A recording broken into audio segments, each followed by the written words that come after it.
आप सब काफी देर से इंतजार कर रहे हैं। अगर मुझे आने में थोड़ी देरी हुई है तो हाथ जोड़ के माफी मांगता हूँ।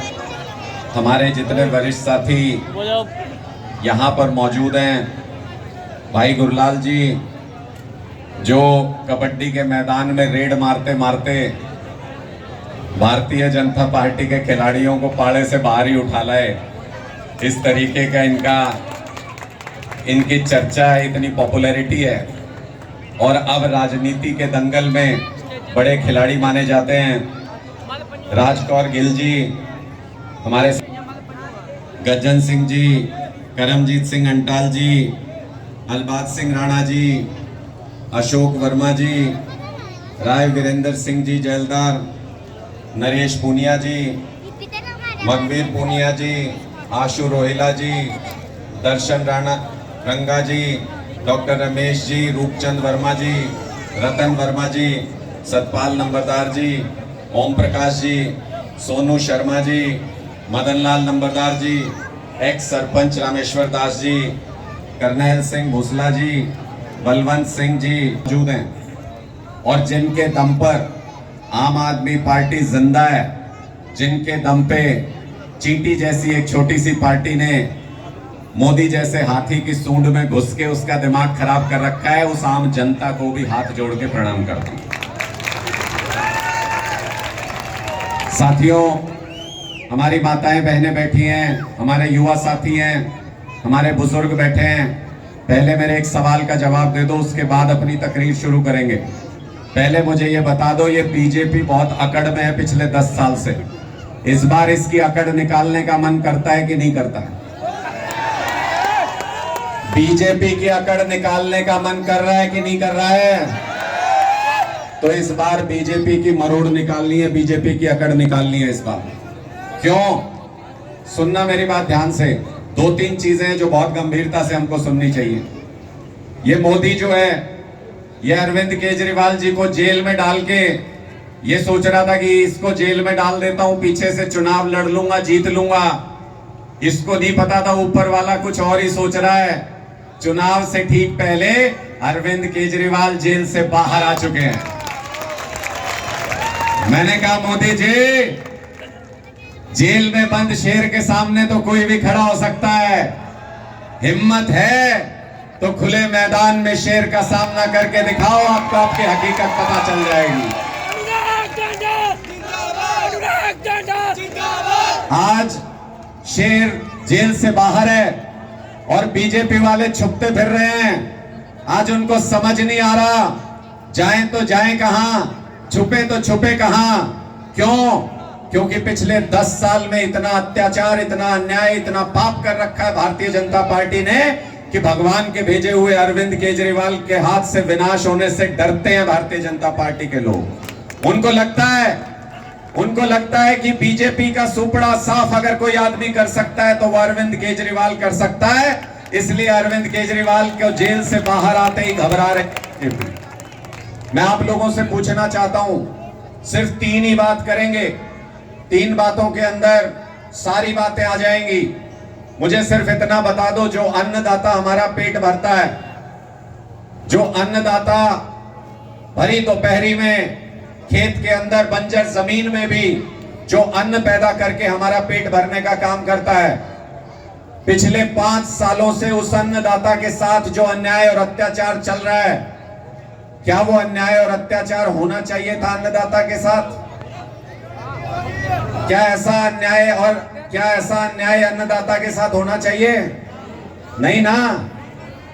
ऐसा अन्याय अन्नदाता के साथ जिस सरकार ने किया है, उस सरकार को जड़ से उखाड़ फेंकने का हमारे पास मौका आ गया। ये 25 तारीख वही एक मौका है। मैं आपसे पूछता हूं, 5 साल तक इन युवाओं को अगर रोजगार चाहिए तो नेताओं के पास जाना पड़ता है। महिलाओं को मान सम्मान की रक्षा के लिए अगर पुलिस से कोई काम पड़े तो नेताओं के यहाँ चक्कर लगाने पड़ते हैं। गांव का कोई काम हो, गली का कोई काम हो, बिजली का कोई काम हो, सड़क का कोई काम हो, आपको नेताओं के घर के चक्कर लगाने पड़ते हैं 5 साल तक। 5 साल के बाद एक ऐसा मौका आता है जब इन नेताओं को आपकी ड्योढ़ी पे सर झुकाना पड़ता है, आपके दरवाजे पे हाथ जोड़ने पड़ते हैं, चुनाव वही एक मौका है। और कैसे आता है ये मौका? ये बाबा साहब अंबेडकर ने आजादी के बाद जो संविधान लिखा, उस संविधान के अंदर लिख दिया, मेरे वोट की भी उतनी कीमत है जितनी आपके वोट की कीमत है, और उतनी ही कीमत प्रधानमंत्री नरेंद्र मोदी के वोट की भी है। सबके वोट की बराबर कीमत है। ये बाबा साहब हमको अधिकार देके गए। हमारी इस उंगली के अंदर वो ताकत देके गए बाबा साहब कि हम बराबरी से कितने भी बड़े नेता की आंख में आंख डाल के सवाल पूछ सकते हैं। ये उस संविधान को खत्म करना चाहते हैं।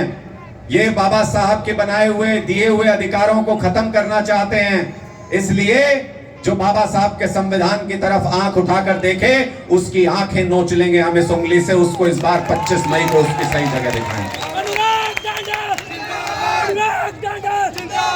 साथियों, 5 साल तक चक्कर काटते हो, 5 साल के बाद नेताओं को आपके घर आना होता है। मैं आपसे पूछता हूं, माताएं बहनें जब इनके दरवाजे पे गई, जंतर मंतर पे हमारी पहलवान बहनें जब अपने मान सम्मान की, अपनी इज्जत की रक्षा के लिए वहां धरना दे रही थी, इस भारतीय जनता पार्टी की सरकार ने जूतों के तले रौंदा हमारी बहनों को। क्या आप लोगों को यह अपमान स्वीकार है अपनी बहनों का? कैसे झेलते हो, कैसे बर्दाश्त करते हो ऐसे अपमान को? इसलिए 5 साल तक जब हम चक्कर काट रहे थे, जब किसान दिल्ली जाना चाहता था तो बोले दिल्ली नहीं जा सकता किसान। क्यों नहीं जा सकता भाई दिल्ली किसान? दिल्ली किसान को इसलिए नहीं जाने दिया क्योंकि दिल्ली में इन सांसदों का, इन मंत्रियों का, इस प्रधानमंत्री का घर है दिल्ली के अंदर। जब हम इनके घर जाना चाहते थे तो इन्होंने हमारे ऊपर लाठियां चलाई, गोलियां चलाई, आंसू गैस के गोले छोड़े। आज ये हमारे घर आना चाहते हैं वोट मांगने के लिए। शठे शाठ्यम समाचरेत, जो जैसा है उसके साथ वैसा ही व्यवहार होना चाहिए। जब हम इनके घर जाते थे हमारा अपमान हुआ, आज ये वोट मांगने के लिए हमारे घर आएंगे, हिसाब बराबर कर लेंगे। हिसाब बराबर करना है इनके साथ। हमें लाठियां चलाने की जरूरत नहीं है, हमें गोलियां चलाने की जरूरत नहीं है। आपकी एक उंगली के अंदर इतनी ताकत है कि बड़े से बड़े तानाशाह को उसकी गद्दी से उतार के जमीन पे पटक सकते हो। आपकी एक उंगली के अंदर इतनी ताकत है, इस उंगली का इस्तेमाल करो। इसलिए साथियों, पहला सवाल जो मैंने उठाया वो अन्नदाता का उठाया। दूसरा सवाल इन युवाओं का है। इनका कोई कसूर नहीं है, लेकिन फिर भी इन्होंने पिछले चुनाव में भी वोट किया होगा, उससे पिछले में भी किया होगा, उससे पहले इनके बाप दादा ने वोट किया होगा। लेकिन जब ये नौकरी मांगने के लिए जाते हैं तो सरकार कहती है हमारे पास नौकरी नहीं है। 2 लाख सरकारी नौकरी हरियाणा के अंदर खाली पड़ी है। 25 लाख युवा हरियाणा के अंदर बेरोजगार भटक रहा है। मैं इन युवाओं से कहना चाहता हूं, आम आदमी पार्टी के झंडे उठा लो। जिन हाथों में आज आम आदमी पार्टी के झंडे उठाओगे, उन हाथों में कल नौकरी का सर्टिफिकेट होगा, ये मैं गारंटी देता हूं आपको। साथियों, ऐसी सरकार चुनना जो आपको राशन के लिए लाइन में खड़ा नहीं करे। ऐसी सरकार चुनना जो नौकरी की लाइन टूटने नहीं दे। एक भर्ती के बाद दूसरी भर्ती, दूसरी के बाद तीसरी, तीसरी के बाद चौथी भर्ती खत्म नहीं होनी चाहिए। इन युवाओं को, सेना में जाते थे अपने इलाके के युवा, सवेरे शाम में देखता था मेहनत करते थे। किसी गांव में चले जाओ, उसके बाहर सड़कों के ऊपर सैकड़ों बच्चे मेहनत करते हुए मिलते थे, सेना के लिए तैयारी करते थे। माएं अपने बच्चों को बचपन से सिखाती थी कि बेटा अगर देश के लिए गोली खानी पड़े बॉर्डर पे तो सीने पे खाना, वरना परिवार का नाम खराब हो जाएगा। ऐसी माओं को सलाम करता हूं, लेकिन ऐसी जवानी को इस भारतीय जनता पार्टी की सरकार ने बर्बाद कर दिया। सड़कें सूनी हो गई, गांव के बाहर कोई तैयारी नहीं करता बच्चा अब। इसलिए क्योंकि इन्होंने कहा अग्निपथ में 4 साल में रिटायर कर देंगे फौजियों को।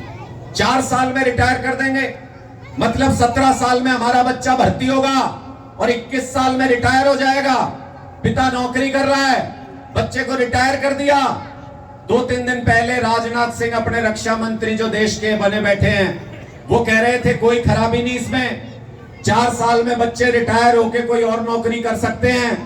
मैंने कहा राजनाथ सिंह जी आप 72 साल के हो गए, मोदी जी 74 साल के हो गए, ये अभी भी रिटायर नहीं होना चाह रहे। 72 और 74 साल के होके भी हमारे बच्चों को 21 साल की उम्र में रिटायर करना चाहते हैं। मैं आप सबसे, माताओं बहनों से, बुजुर्गों से आह्वान करता हूं, जो आपके बच्चों को भरी जवानी में रिटायर करना चाहते हैं, ऐसे भारतीय जनता पार्टी के नेताओं को हमेशा हमेशा के लिए रिटायर कर दीजिए, हमेशा हमेशा के लिए।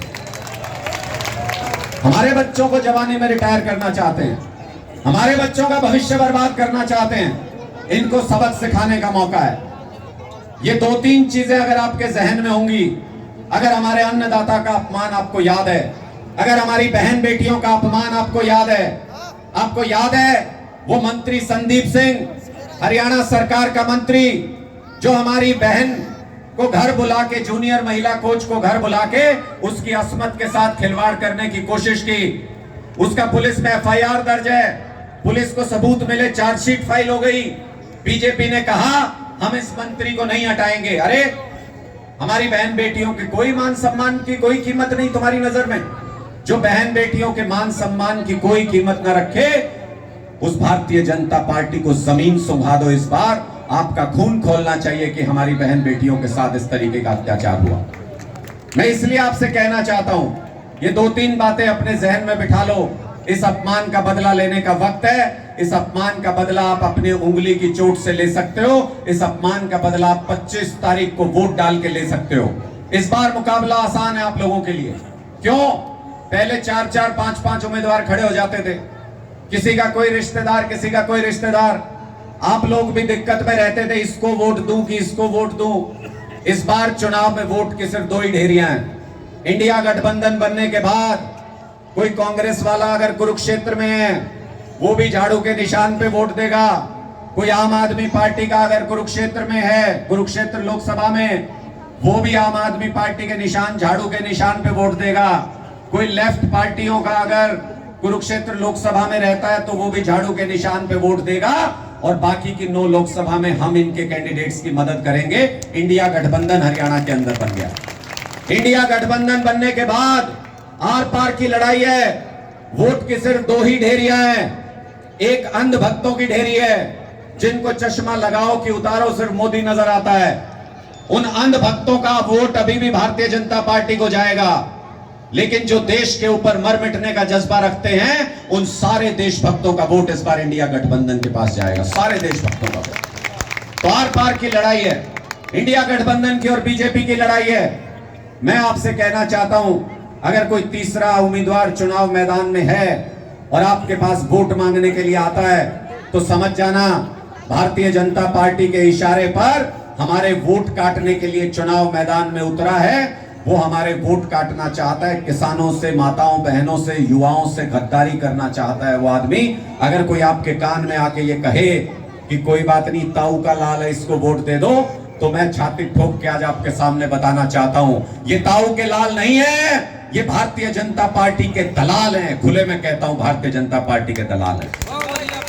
750 किसानों की शहादत के बाद भी जो आदमी राष्ट्रपति के चुनाव में बीजेपी को वोट देता हो, जो राज्यसभा चुनाव में बीजेपी की मदद करता हो, जो विश्वास मत हरियाणा विधानसभा में आए तो बीजेपी की मदद करता हो, जो यमुनानगर में चेयरमैन का चुनाव हो तो बीजेपी की मदद करता हो, जो राजस्थान में बीजेपी के उम्मीदवारों के लिए प्रचार करने जाता हो, इसका मतलब उस आदमी ने किसानों की पीठ में छुरा घोंपा है, उनके विश्वास को तोड़ने का काम किया है। ऐसे आदमी के ऊपर एक भी वोट खराब मत करना, एक वोट भी नहीं जाना चाहिए।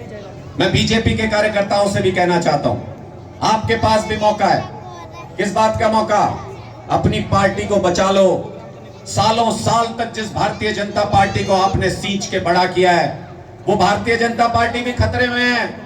वो भारतीय जनता पार्टी पे भी तानाशाह का राज आ गया है।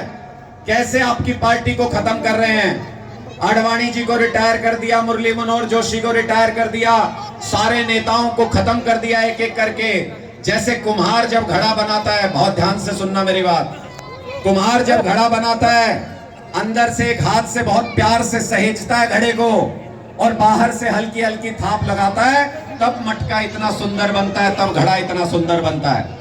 आपने भी भारतीय जनता पार्टी को सहेज सहेज के बहुत प्यार दे दे के यहां तक पहुंचाया है। अब थाप लगाने का वक्त है। थाप नहीं लगाओगे तो आपकी पार्टी की भी शक्ल बदल जाएगी। इस बार लोकतंत्र और संविधान बचाने के लिए, इस बार अपनी पार्टी को बचाने के लिए झाड़ू के निशान पे इंडिया गठबंधन को, बीजेपी वालों तुमको भी वोट देना पड़ेगा, तभी अगली बार अपनी पार्टी को बचा पाओगे, तभी अगली बार सेवा कर पाओगे।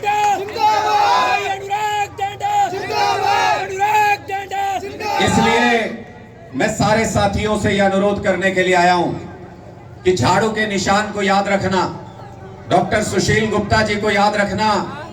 ऐसे उम्मीदवार आपके बीच में लेके आए हैं जो बहुत धार्मिक आदमी है, जो लोगों की सेवा करता रहा है। ऐसा उम्मीदवार अगर संसद में जाएगा तो आपकी समस्याओं की आवाज बुलंद करेगा, आपकी आवाज बुलंद करेगा। जब किसानों के ऊपर संकट आया, यही डॉक्टर सुशील गुप्ता थे जो संसद में आंख से आंख मिला के प्रधानमंत्री के सामने नारे लगा रहे थे। यही डॉक्टर सुशील गुप्ता आप लोगों की आवाज उठा रहे थे। आज इनको आपके वोट की जरूरत है। अपना वोट झाड़ू के निशान पे देके इनको संसद भेज दीजिए और इस बात को लेके निश्चिंत हो जाइए। आपकी जब भी कभी कोई दिक्कत आएगी, आपकी आवाज संसद के अंदर गूंजेगी, डॉक्टर सुशील गुप्ता उस आवाज को उठाएंगे। इसलिए साथियों, दो छोटी छोटी बातें याद रखना। चुनाव नजदीक आ रहा है, आपके बीच में बीजेपी के लोग आएंगे, व्हाट्सएप पे मैसेज भेजेंगे, कहेंगे ईवीएम सेट है, कुछ नहीं हो सकता, मोदी आएगा। कहते हैं कि नहीं कहते हैं? आएगा तो मोदी, कहते हैं कि नहीं कहते हैं? ये सारे आपका हौसला तोड़ने के लिए कहते हैं ये सारी बातें। ईवीएम सेट है वाले झांसे में मत आना, ईवीएम सेट है वाले झांसे में मत आना। हमने पंजाब में भी इनकी सारी मशीनों की सेटिंग ठीक करी है, हमने दिल्ली में भी इनकी मशीनों की सेटिंग ठीक करी है। इस बार यहां भी इनकी मशीनों की सेटिंग ठीक करेंगे। हम आपको फॉर्मूला बता के जा रहे हैं, मैं बताता हूं आपको फॉर्मूला। इनकी मशीनें कैसे ठीक करनी है वो फॉर्मूला बता देता हूं आपको। 2-4-5% की हेरफेर कर सकते हैं, ये ज्यादा से ज्यादा 2-4-5% की हेरफेर कर सकते हैं। उसका इलाज है लेकिन अपने पास इतना बटन दबा देना झाड़ू के निशान वाला कि मशीन भी चिल्ला चिल्ला के ये कहने लगे कि कमल मैं तेरी मदद नहीं कर पाऊंगा, इस बार मेरे बस की बात नहीं। तो फिर क्या करेंगे? 2-4-5% लेके कहां घूमेंगे? सारे के सारे मिलके झाड़ू के निशान पे बटन दबा देना, कोई हेरफेर नहीं हो पाएगी। एक तरफा चुनाव जीतेंगे कुरुक्षेत्र लोकसभा से। और जब चुनाव के लिए जाओगे, वोटिंग के लिए जाओगे, एक बात और ध्यान में रखना, 25 मई को अभी आप लोग नारा लगा रहे थे, एक बार दोहरा लेते हैं, याद रहेगा आपको। 25 मई 25 मई 25 मई भाजपा गई, लेकिन 4 तारीख को होगी काउंटिंग। तो 4 तारीख तक क्यों इंतजार करना भाई? 25 तारीख को ही फैसला होना चाहिए। तो 25 तारीख को नतीजा जानना हो तो उसका भी मैं समाधान। 25 तारीख को अगर नतीजा जानना है तो उसका एक ही तरीका है, इतनी जोर जोर से बटन दबाना मशीन के ऊपर कि जब चुनाव आयोग के अधिकारी मशीन लपेट के लेके जाए तो उनको समझ में आ जाए बटन की हालत देख के कि वोट कहां पे पड़ा है। ऐसा बटन दबना चाहिए झाड़ू के निशान पे। तो अपने को 25 को ही पता चल जाएगा जब मशीन लपेट के जाएंगे और जाते हुए चुनाव आयोग का अधिकारी ये कहेगा कि भाई ये बटन तो टूटने को हो रहा है, इतनी बार दबाए झाड़ू के निशान पे बटन, तो आप अपने आप समझ जाओगे कि भागल से कौन जीता है, कुरुक्षेत्र से कौन जीत रहा है। इसलिए माताएं बहनें बड़ी संख्या में बैठी हैं, इसलिए आप बता रहा हूं आपको। आप घर की सफाई करती हैं सुबह सुबह, किस चीज का इस्तेमाल करती हैं? किस चीज का इस्तेमाल करते हो? कुछ और भी इस्तेमाल करो कि मैंने तो ये तरीका पता, और कुछ हो तो बता दो। किस चीज का इस्तेमाल करते हो? झाड़ू का इस्तेमाल करते हो ना। अब चुनाव में भी आपको झाड़ू का इस्तेमाल करना है, आपका अपना हथियार है। और एक आध बीजेपी वाला आ जाए, घड़ी जबरदस्ती करे कि भाई वोट देना ही देना है, तो झाड़ू उल्टी करके भी इस्तेमाल कर सकते हो। तो इसलिए इस बार झाड़ू का इस्तेमाल करना है। ये कमल का फूल देखने में खूबसूरत लगता है, देखने में खूबसूरत लगता है। कहां उगता है कमल का फूल? कहां उगता है जी? और कीचड़ किस चीज से साफ होता है? झाड़ू से। झाड़ू से कीचड़ साफ कर दो, कमल उगने बंद हो जाएंगे। यही इलाज है इन बीजेपी।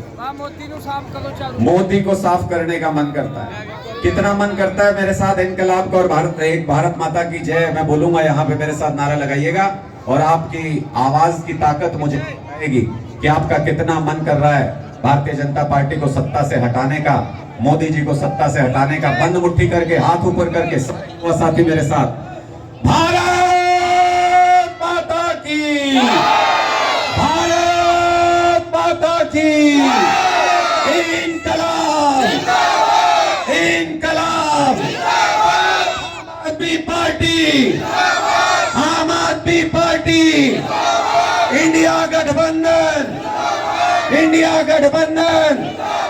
बहुत बहुत आभार आप सभी का, बहुत बहुत आभार। अरविंद केजरीवाल जी भी कल आ रहे हैं आप लोगों के बीच में। आप पेहवा पहुंचेंगे, शाहबाद पहुंचेंगे, जो भी नजदीक की जगह पे जा सकता है उनसे कल मिल सकता है। और फिर बाद में चिक्का में भी आएंगे, तब भी आप अरविंद केजरीवाल जी से मिल सकते हो। आपका बहुत बहुत आभार, आप लोगों ने इतने ध्यान से मेरी बात सुनी।